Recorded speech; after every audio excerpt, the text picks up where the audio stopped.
There she is. Good morning. Good morning. How are you? Good. I'm delighted to be on with you. I love your purple glasses. Oh, thank you very much. So cute. It's inspired by the poem, When I'm Old, I Will Wear Purple. Have you I ever? love that poem. And I love the clubs too, like the people that get together to Yeah. make. Oh, I haven't. I don't know about that. Maybe I got something to do. Oh my gosh, Google it. You should Google it. So I used to be a journalist in a prior life, and it must have been 20 years ago. I did a story on these clubs that get together based on this poem. I think I can't, it might be the Red Hat Society, because it's I wear purple and the red hat, but Yeah. they're still around. I just saw some out together and I smiled at them and was like, I can't wait to be you, right? It's like, it's amazing. Yes, that's where I am. All right. Wonderful. Yeah. Yeah. All right. So, um, I'm so thrilled to be talking to you today because we are going to figure out how we can do more to support Aspiritech because you guys help our people get good jobs. And that's my goal is for our people to get some good jobs. And, it's not so easy. So I've got some questions here. And the first one is what inspired you? I'm assuming you're the founder of Aspiritech. And did I say it right? You are saying it right. It is a spirit tech. Okay. Uh, A for autism, spirit, and tech all flow well together. I am not the founder. You're not. The founders were two amazing people in 2008, Brenda and Moshe Weitzberg, who were searching for meaningful employment for their autistic adult son and just weren't finding things that were commensurate with his intelligence and ability. Yeah. And they actually based the company on an organization called Specialisterna in Denmark that Yes. was teaching QA to autistic adults. They Yes. built it from their kitchen table to a $6 million company with 100 employees. Whoa. 3 years ago, at their retirement, I was recruited to be CEO and lead the company to its next trajectory, which I am working actively to do. And check out this, Lynn, full circle moment. We are actually helping Specialist Sterna with their training in the US. So we've had this great partnership with the company we were based on 20 years later. Yeah, that's cool. And I have a member of my group who is doing their training starting in September. Well, it's going to be taught by an Aspiritech instructor. He just got word that he's in it and he was so excited and thrilled. He has always wanted to work in tech and he just can't find the on-ramp that works for him. So our instructor, Doug Norton, is autistic himself. He Yes. has three autistic grown children now Wow. and is an incredible tech leader, in addition to having this really unique perspective on career and learning as an autistic person. He is a rock star. That academy will be beautiful. Oh, wonderful, wonderful. Okay. So how do you help um how do you accommodate neurodivergent people, you know, so that they can get what they want out of a job? So it starts right from the get go with the hiring process. So our hiring process is incredibly unique for a number of reasons, not the least of which is that the hiring process is the biggest hurdle for autistic people to getting a job. And in part, it's because the hiring process is built to evaluate your social skills in Yeah, a lot of ways, right? And absolutely. that doesn't always have anything to do with how good you're going to be at the actual work itself. So we try, first of all, to break down those barriers from jump, right? So we are offering our candidates opportunities to show how good they are at the work. The Academy is a great example of that. We provide our questions because we do a conversational interview as well. We provide the questions in advance. So if you need some processing time, you need to write down or rehearse your answers, you can do that, right? We tell you exactly what everything is going to look like in the interview process from start to finish so that you aren't dealing with last minute surprises or figuring out where to park or how to log into the call. So we sort of right from the beginning try to completely transform the process to be neuro inclusive. And then that goes through our workplace to absolutely everything that we do.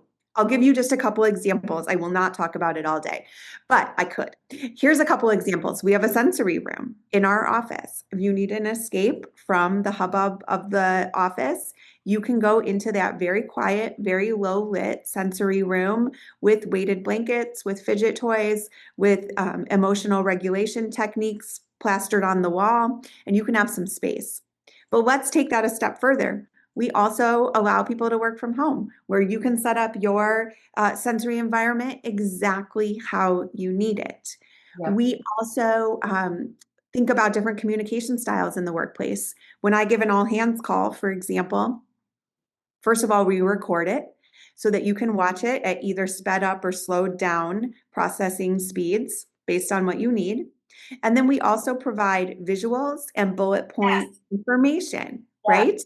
So I often think to myself, why was I not thinking about this when I was leading several thousand people at AOL? Because of course, in those 7,000 people, you have visual learners, you have auditory learners, et cetera. Right.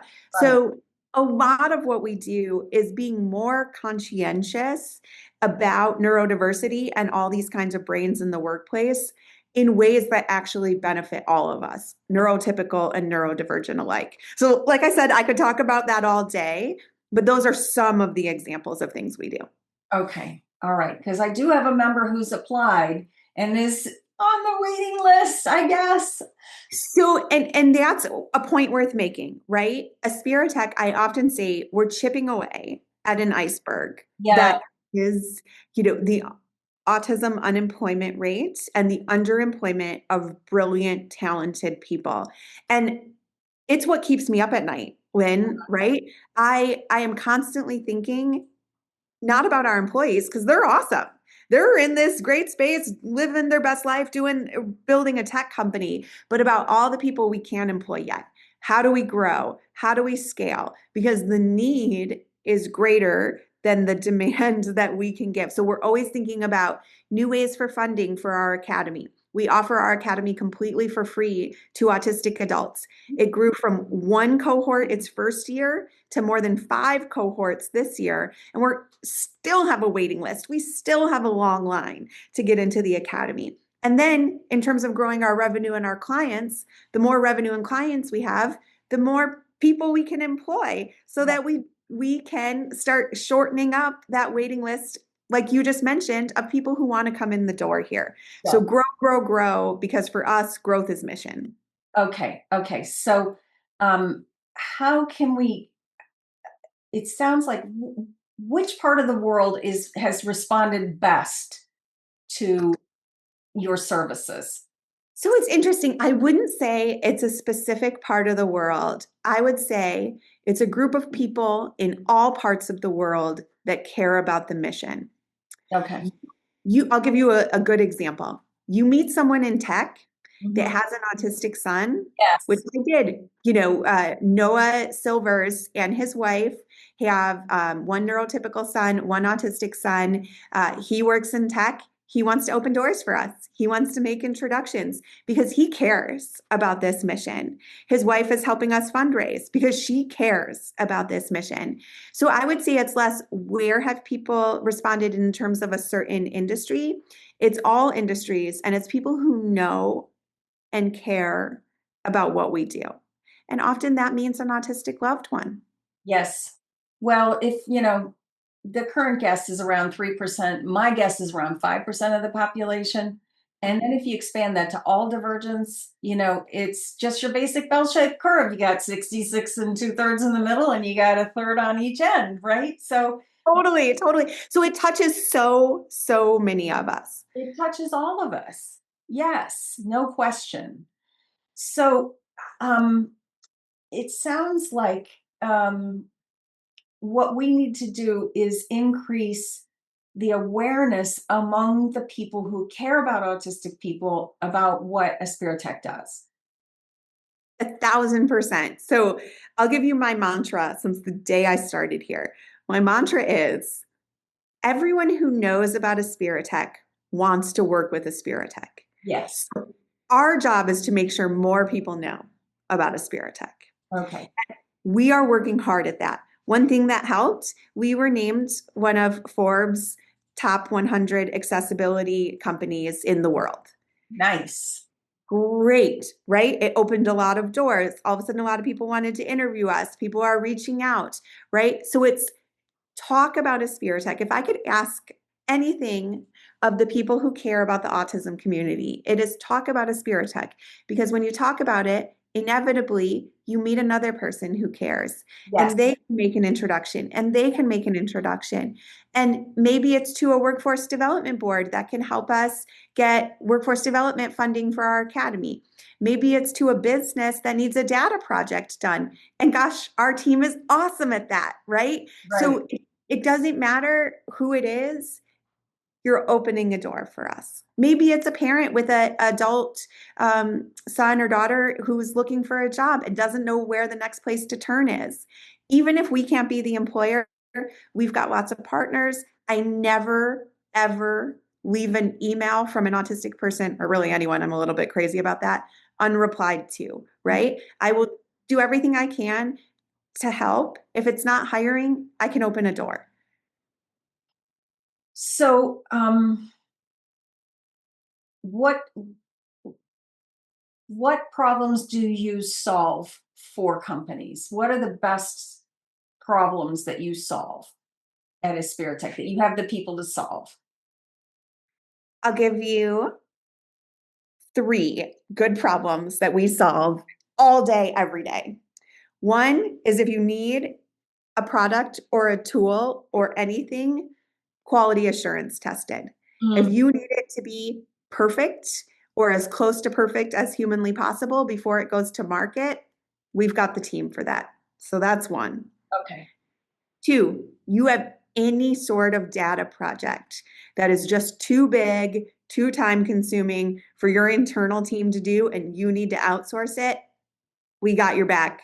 We do cloud migrations, we do data annotation, we do normalization, we do large language model building. You've got a data problem, we've got a solution.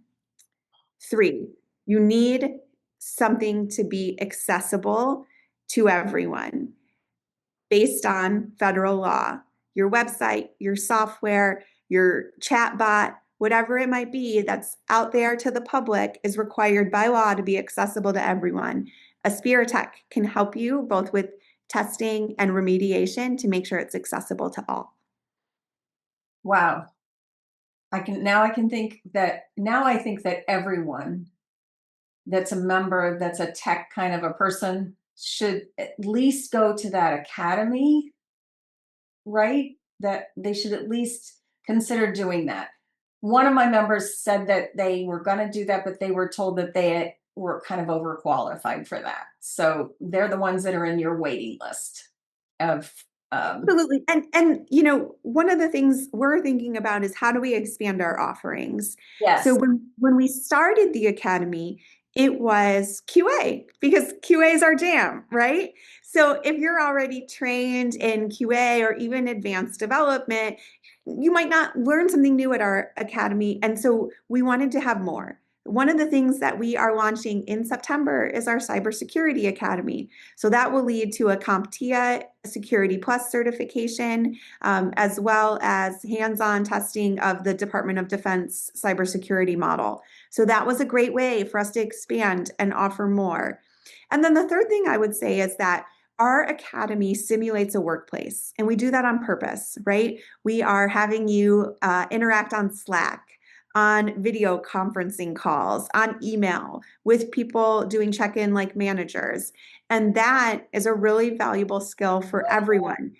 Autistic or not, I remember being 22, sitting my first day in an office job going, what do I even do? Who do I even talk to? Where do I get started?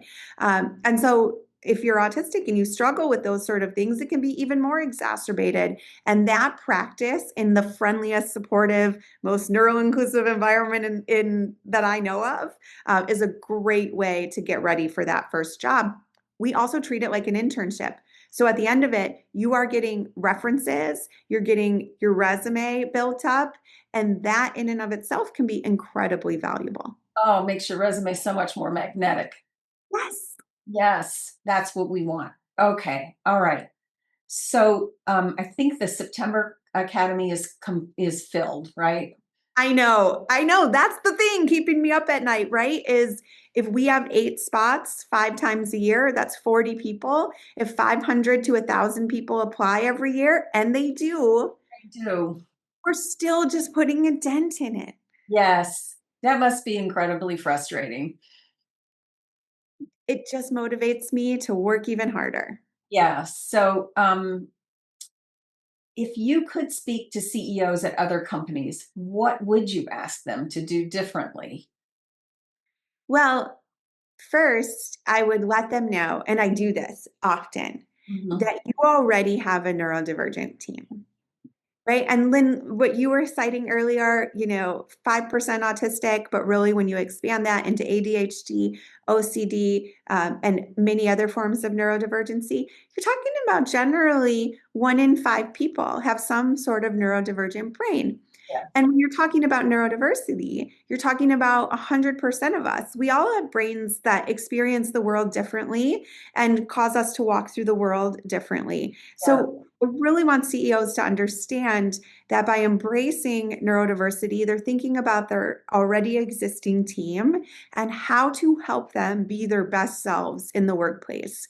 And that has an incredibly important return on investment for the business. Growth and innovation, which you need in 2025 at the pace of AI, are driven by happy, successful, psychologically safe people. And that means really embracing and understanding all kinds of brains. Yeah, the statistics about engagement are not encouraging. Engagement in the workplace, it's less than half are engaged.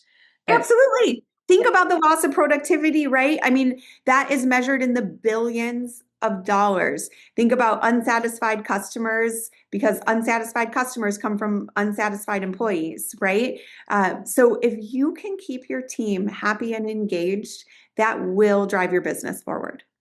okay, yeah, that definitely makes sense. So, what's the best way for somebody to get involved with Aspiritech? So think about your talent and your passion and your needs, and we will find a way to partner with you, right? Maybe you are awesome at navigating the government. Well, we work with Source America on government contracts for disabled workers. It's a great way for us to move the organization forward.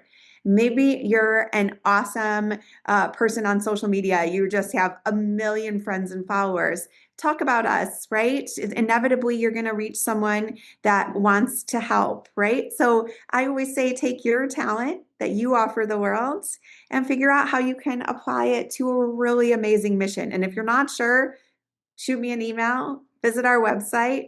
We will help you find a way to collaborate with what I believed to be one of the most important missions out there today.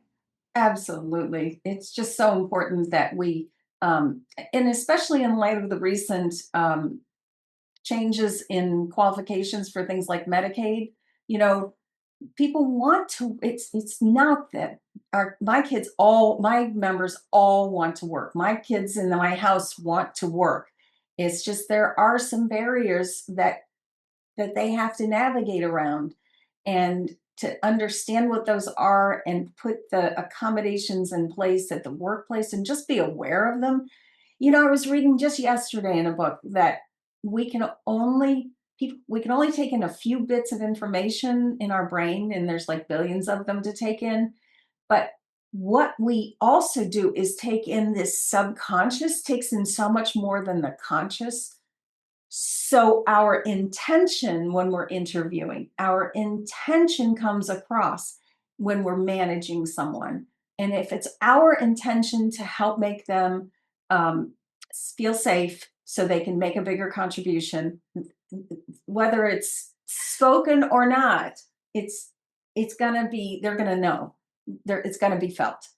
I think you're right. Intention is so important. Our team members often cite kindness as the most important accommodation. They just want people to accept them for who they are and sometimes maybe be patient if they have a need. And I also want to just highlight something else you said, Lynn, because I think it's so important. Uh, People want to work. And when I think about work, I think about how it's the way that we shelter ourselves, put food on our table, take care of ourselves and our loved ones, but it's also identity. Absolutely. What we offer the world and how we take our value and share it with someone else. And that's an incredibly important piece of living our best lives. Absolutely. And I was just talking to my one of my kids this morning, and he said, I do so much better when I have the structure of a job in all aspects of my life. When I'm adrift, I don't do as well. When I'm structured, I do better. So Don't we all? I mean, it's sometimes why we are so excited to come home after a vacation. As wonderful as the vacation is, as great as that new destination might have been, we all sometimes feel that sense of, oh, right, I'm home again. And such an important piece of that is routine and living our life with some structure to it. It's important to every single one of us. yes, it so is, so is. So just to tie up our little talk here, what have you learned personally in this role? How long have you been in this role, and what have you learned um, yourself that has really, So helped? I'm 3 years into the role, and I feel like it was just yesterday. I feel like Know it's that. Yeah, I've been a by. coach for 6 years, and it feels like I'm just starting. So I will tell you two things I've learned. One is that the most important thing we do at Aspiritech is build confidence and self-esteem. Mhm. Autistic people often have spent most of their lives hearing about their deficits, Yeah, whether that's from well meaning loved ones, their work in therapy, their school experience. And I often say to the team, our biggest work is rebuilding our perspective from a strengths based context. mhm. What is your strength and what do you have to contribute in a workplace and to the world? So, that is something really important that I've learned. And then the second thing, I would say, I hope that's what I give to the team. What I've gotten from the team is a reminder to also give myself grace. Because this team is so willing to give me grace, right? Um, and it's a reminder that we all are humans 24 hours a day, 7 days a week. We don't leave that behind from 9 to 5, Monday through Friday. And when we're willing to embrace that human experience and give both each other and ourselves grace, all of a sudden the world becomes a lot kinder and better place. I love that kindness theme. I was just talking to one of my members, and they had just seen the most recent Superman movie, and I've heard a lot about that. I haven't seen it yet. he's fantastic. And this is a movie critic, so for him to be impressed is a good thing. And in the middle of it, it was like kindness is the new. I can't remember what he said, but his kindness is the new way. That's the new way. And it was in the middle of that movie, and he picked right up on it. And I think it's the way we've got to be with each other. Absolutely. And the world doesn't always feel that way, right? Sometimes it feels way too mean, way too cold. I could cite some, pretty significant examples of that over the past 6 months. Yes. And so, if we can create more kindness for everyone, including ourselves, which is sometimes the hardest Yeah, to do, we can that's make the world work better for more people, and that's absolutely what we want. We want to awesome. make it work for everybody, so we can have the lives we love, and we can take care of our world, and leave it better off than we found it. The ROI of kindness is incredible. It- And I say that often. it's infinite. It's infinite. Yeah. Oh, well, thanks so much, Tara. I really have enjoyed talking to you. I have an idea of where I want to take us next. So let me do the steps there and then bring you in if I need to. Because I just here's my thinking is that so many local autism organizations get their funding from corporations. Those people need to know about Aspiritech, the funders. They need to know about it. So that's where I'm thinking of heading next. Whatever you've got cooking, I'm in. And it was so great to talk to you today. Thanks, Tara. Thanks for being there. I'm gonna do my best to spread the word in all the ways that I can and see what I can do to take action. Awesome. Thanks, Lynn. Thank you, Tara. Bye for now.